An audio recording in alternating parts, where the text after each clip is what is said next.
devastating to me. All right? I had a 5-year-old understanding, and from a 5-year-old perspective, I created an interpretation of what I saw. Now, what I want to do is I want to clarify something for you, because I'm not judging my mother. 5 years old, my mother was divorced.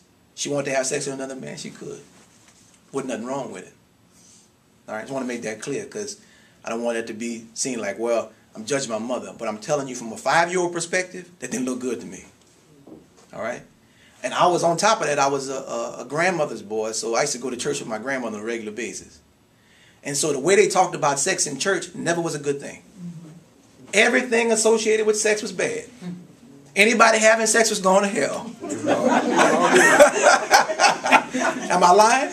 I mean, it was fire and brimstone if you were having sex. They were all doing it. Yeah, oh, yeah, hell yeah, they were all doing it. That's why the church was populated, you know. But the thing was, they didn't even talk about sex being healthy among married people. So sex was just bad things. So at 5 years old, when I saw my mother having sex with another man, Lord, I was like, my mama is wrong. She going to hell. I'm serious, y'all. You couldn't tell me she wasn't going to hell. Now, here's where the problem was created. And the interpretation I had of what she was doing made her wrong. And here's the catch. If she gave birth to me and she's wrong, I got to be wrong. See, we can't make our parents wrong without us being wrong, since they gave birth to us. Now, we don't think about that when we're making the judgment, but the judgment we make on them automatically falls on us, because we're the offspring of that seed.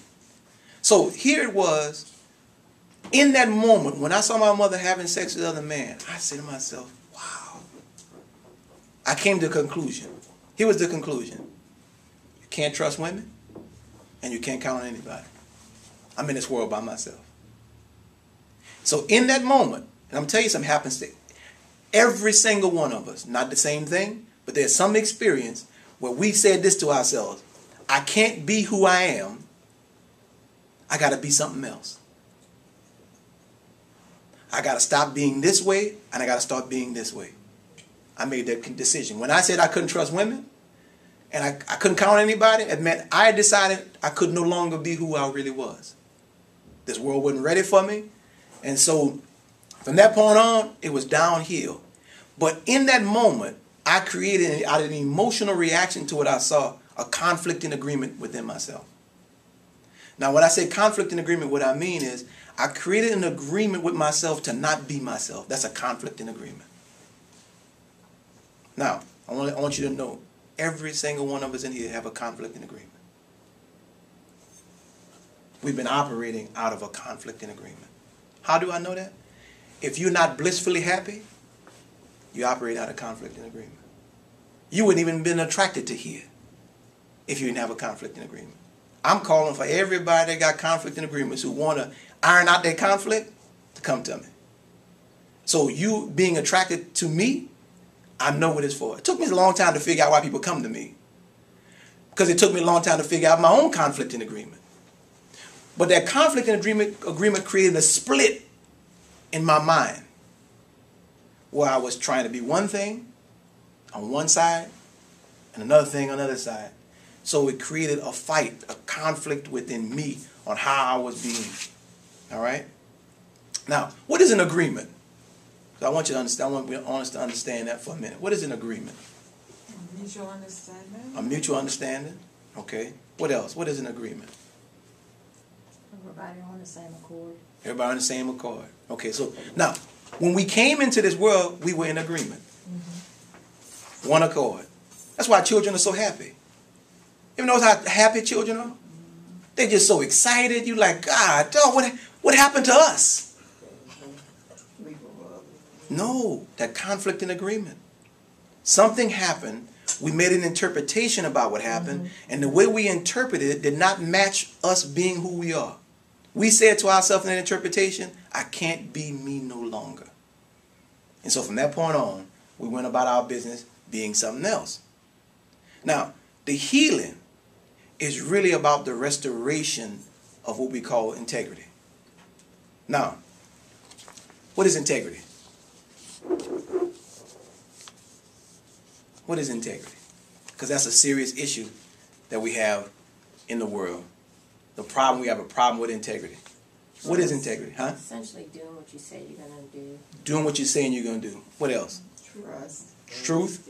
Trusting. Honesty. Honesty. Okay. Now, I'm going to give you a couple examples, and then we're going to start filling in the blanks, because there's some blanks need to be filled in. It is keeping your word. It is honesty. It is trust. But it's something else, too, that we really got to get present to if we're going to understand how to restore, how to heal ourselves. All right?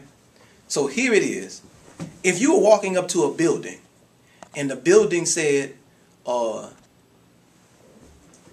integrity of this building has been compromised, what do you get from that message?